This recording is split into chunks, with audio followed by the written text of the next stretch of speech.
उसका साया। एक लंबा और सांवला सा साया था।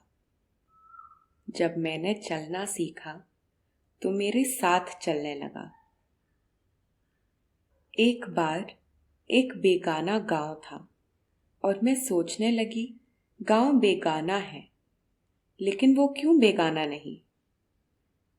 तब मैंने सिर्फ उसकी आवाज सुनी थी और लगा, जिस पवन में उसकी आवाज मिल गई थी, उस पवन में से एक महक आने लगी थी।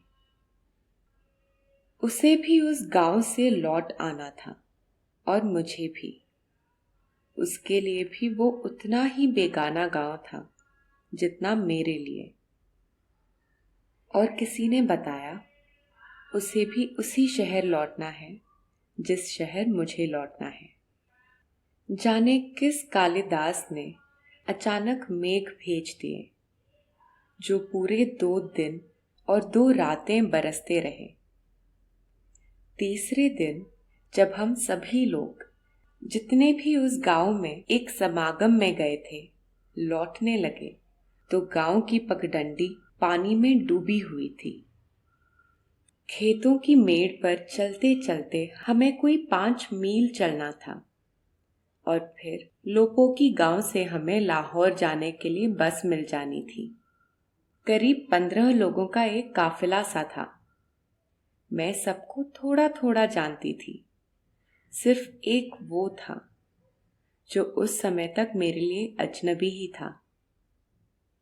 मैंने बादलों की तरफ इस तरह देखा जैसे वो एक मुश्किल वक्त में बहुत काम आए हों। जरूर यही कालिदास के पास आए होंगे, इसी का दूत बनकर, इसी के पास जाने के लिए।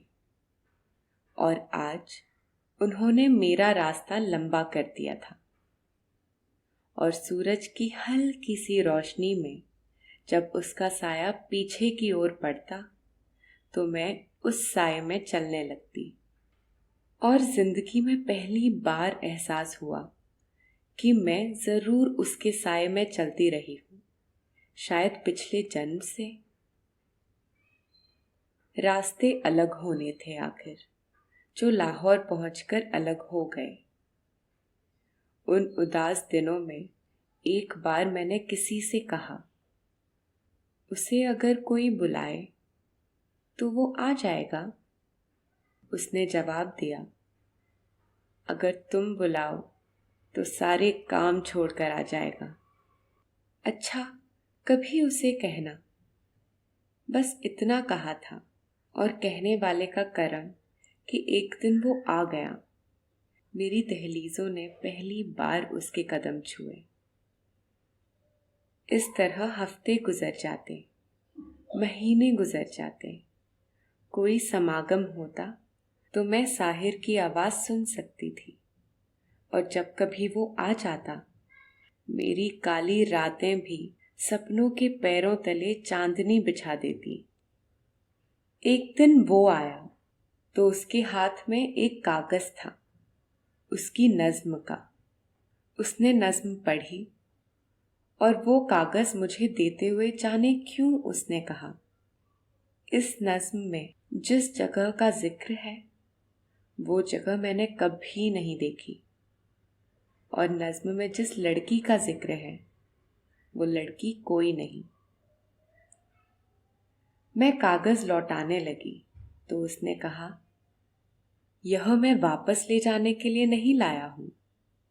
तब रात को आसमान के तारे मेरे दिल की तरह धड़कने लगे और फिर जब मैं कोई नज्म लिखती, लगता मैं उसे खत लिख रही हूं।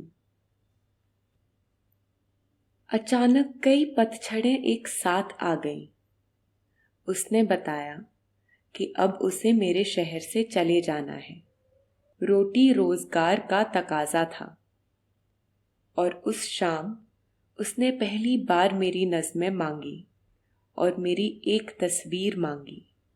फिर अखबारें, किताबें जैसे मेरे डाकिये हो गए और मेरी नज़्में मेरे खत हो गए उसकी तरफ।